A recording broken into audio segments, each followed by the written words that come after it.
Merhaba arkadaşlar, Leyla ile Yemek Saati adlı kanalıma hepiniz hoş geldiniz. Bugünkü tarifim kabardıkça kabaran orijinal pastane poğaçadır. Evet arkadaşlar, bir malzeme ile 3 farklı pastane poğaçası yapmanız mümkün. Orijinal bir tariftir. Tarifi aldığım arkadaşımızı ilerleyen dakikalarda paylaşacağım. Çok lezzetli oldu. Yalnız dikkat edilmesi gereken bir püf noktası var. Lütfen videoyu atlamadan izleyiniz. Kaçırırsanız üzülürsünüz o püf noktasını. Şimdi hemen yapılışına geçelim. Yoğurma kabımızın içine yağımızı aldık. Tereyağı kullanıyoruz bu arada. Kuru mayamızı, şeker ve tuzumuzu alalım arkadaşlar. Şöyle elimizle iyice bir karıştıralım. İyice şöyle bir yedirelim. Evet, buradaki püf noktası ne biliyor musunuz? Ben genelde poğaçalara hep tereyağı kullanırdım. Buradaysa teremyağı, Ülker'in teremyağını kullanmamız lazımmış arkadaşlar. Tereyağında su olmadığı için poğaçalar sert oluyormuş. O yüzden bu püf noktasını kaçırmayın. Sakın tereyağı kullanmayın. Şimdi ilaveten de şöyle hemen yumurtamızı ve suyumuzu ekledik. Bunu da burada atlamadan geçeyim. Malzemeleri zaten info kısmında yazacağım. Oradan alabilirsiniz. Evet, ne diyorduk? Ben sağlıklı olsun diye tereyağı kullanıyordum.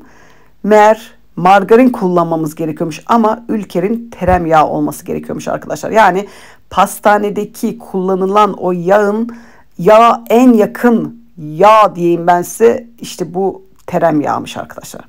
Evet, malzemeleri kattık. Elimize bir güzel mıncıkladık. Son olarak da unumuzu ilave ediyoruz ve yumuşacık, ele yapışmayan poğaça hamurunu yoğuruyoruz. Ya görüyorsunuz değil mi arkadaşlar? Ben sağlıklı olsun diye hep tereyağı kullanıyordum. Ama işte hazır pastanedeki poğaçalar margarinle yapılıyormuş ve bunu da buradan öğrenmiş oldum. Neyse, sorun değil. Artık bu poğaçayı margarinle yapacağım. Yapacak bir şey yok. Her yerde de sağlıklı olmak zorunda değiliz yani diyormuşum. Evet, hamurumuzu yoğurduk hiç dinlendirmeden, yani mayalanmaya bırakmadan arkadaşlar. Hemen şöyle tezgahta da bir iki yoğuruyoruz. Sonrasında da 4 eşit parça, daha sonra da 30 tane bezeye bölüyoruz arkadaşlar. Yani 30 ayrı bez olacak. Yani bu tariften ben 30 tane poğaça çıkardım arkadaşlar. İsterseniz bölmenize gerek yok. 30 tane parça ayırın. Ondan sonra yuvarlayın. Tezgaha dizin. Tezgahı biraz unladım yapışmasın diye. Ondan sonra da böyle bir yarım saat kadar dinlenmeye bırakın. Bu arada tarifi kimden aldığımı söyleyeceğimi belirtmiştim. Şef Murat Balıkçı. TikTok'ta bir ustamız. YouTube kanalı da var. YouTube'da Murat Şef diye yazarsanız çıkar arkadaşlar. Kendisine de tarif için çok teşekkür ederim. Çok işime yaradı.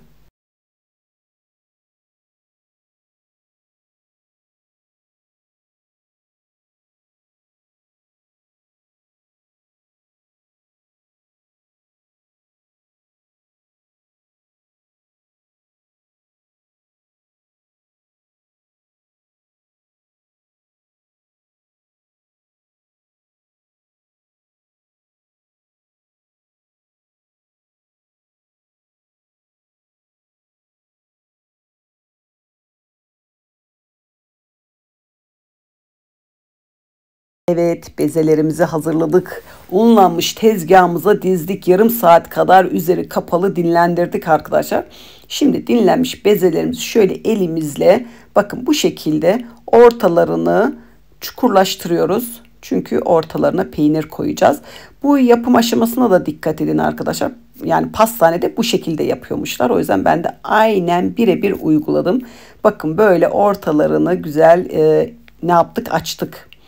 Şimdi içine peynir koyacağım. İsteyen istediği iç harcını koyabilir. Benim çoluk çocuk peynir sevdiği için peynir koydum. 6 tane poğaçayı da boş yapacağım için onlara hiç dokunmadım. Öylece onlar duruyor. Evet, şöyle içlerine peynirimizi dolduruyoruz. Ve şuradaki aşamaya da dikkat edelim lütfen. Yani bu şekli verebilmemiz için bakın, şimdi aldık poğaçamızı, şöyle iki uç kısmından tutuyoruz. Hafiften uzatıyoruz. Böyle kapatıyoruz. Dudak şekli veriyoruz ve elimizin, bakın bu şekilde bastırarak pastane poğaçası kıvamına getiriyoruz. Yani hani bastırma kısmını elimizin ayası mı derler ne derler. Böyle uzattık, kapattık. Bakın dudak şekli verdik. Tezgaha koyduk sonrasında. Elimizin şöyle ayak kısmıyla, vallahi bilmiyorum tam olarak işte, yani uydurdum, inşallah doğrudur. Neyse yorumda yazarsınız. Bastırarak bu şekli veriyoruz. Sonrasında yağlı kağıt serilmiş tepsimize sırasıyla diziyoruz arkadaşlar.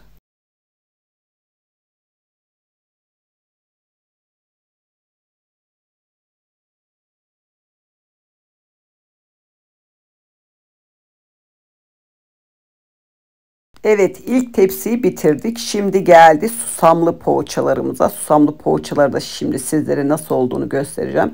Şöyle yine alıyoruz arkadaşlar. Yine uzatıyoruz biraz. Bakın böyle. Üst kısmından bu şekilde katlayarak geliyoruz. Yuvarlıyoruz. İyice yuvarladıktan sonra kenarları böyle biraz sivri kalacak. Sonrasında da böyle bastırarak inceltiyoruz. Ekleme kısmı, bakın bu eklem yeri altta kalacak. Üstü düz bir şekilde olacak arkadaşlar ve yağlı kağıt serilmiş tepsimize yine sırasıyla diziyoruz. Burada da tekrarını gösteriyorum.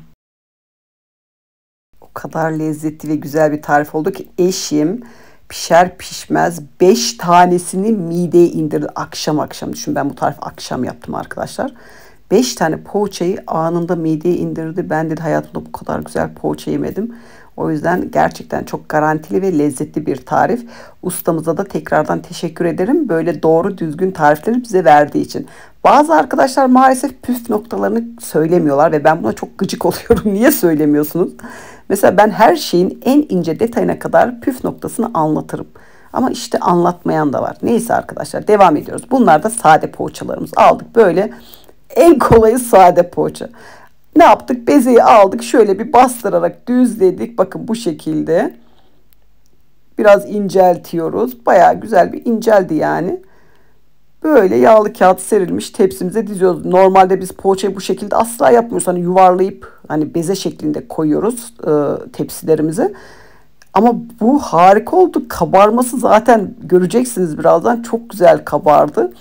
Evet, 2 tepsilik poğaça diyeceğim ama 3 tepsi çıktı. Diğerini göstermiyorum. Böyle tepsilerimiz bir yarım saat kadar üzeri kapalı yine dinleniyor. Yine mayalanıyor arkadaşlar. Mayalandıktan sonra üzerlerine yumurta sarısı süreceğiz. Sadece yumurtanın sarısını süreceğiz. Ondan sonra da 180 dereceli fırında pişmeye göndereceğiz.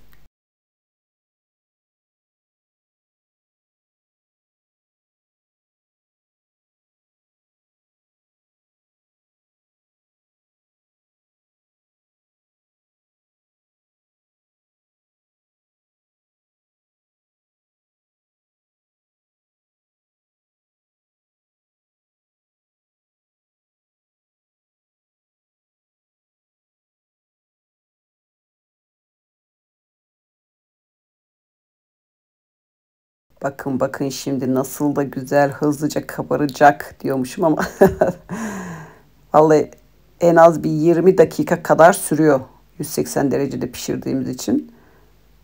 Bakmayın siz, ben hızlandırdım burada, nasıl da güzel kabardı. Şimdi ikinci tepsiye geldik.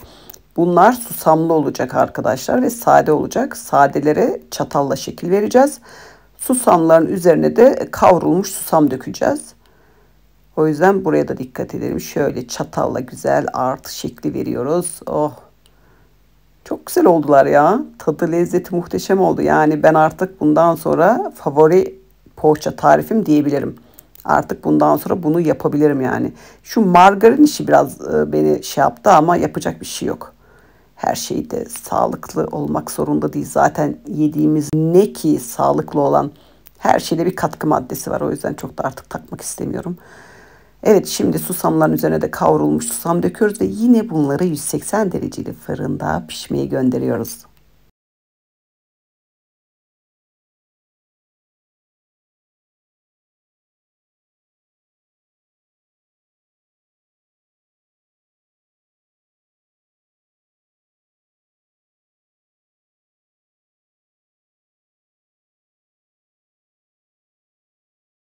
Evet efendim, bunlar da mis gibi kabardı. Çok da güzel oldular. Evet, geldik bir muhteşem tarifin daha sonuna, görüyorsunuz değil mi? Mis gibi. Pamuk gibi bir de ya. Tarifin zaten sonunda göreceksiniz, videonun sonunda. Böyle bir mıncıkladım yani. Yumuşacık oldu. O yüzden yapın derim. Çok da lezzetli. Akşamdan yapın, sabah kahvaltıda tüketin veya daha çok yapın, buzluğa atın benim gibi. Ben biraz çok yapıp buzluğa atmayı da seviyorum ki aniden gelen misafirleri hemen çıkarıp ikram edebilmek için. Evet arkadaşlar, tarifimizi nasıl buldunuz? Yorumlarınızı bekliyorum. Tarifimizi paylaşın. Arkadaşlarınıza paylaşın bence. Paylaşmak güzeldir. Bu sevaba girin bence. Herkese önerin tariflerimizi ki daha çok abonemiz olsun, daha çok kitleye ulaşalım.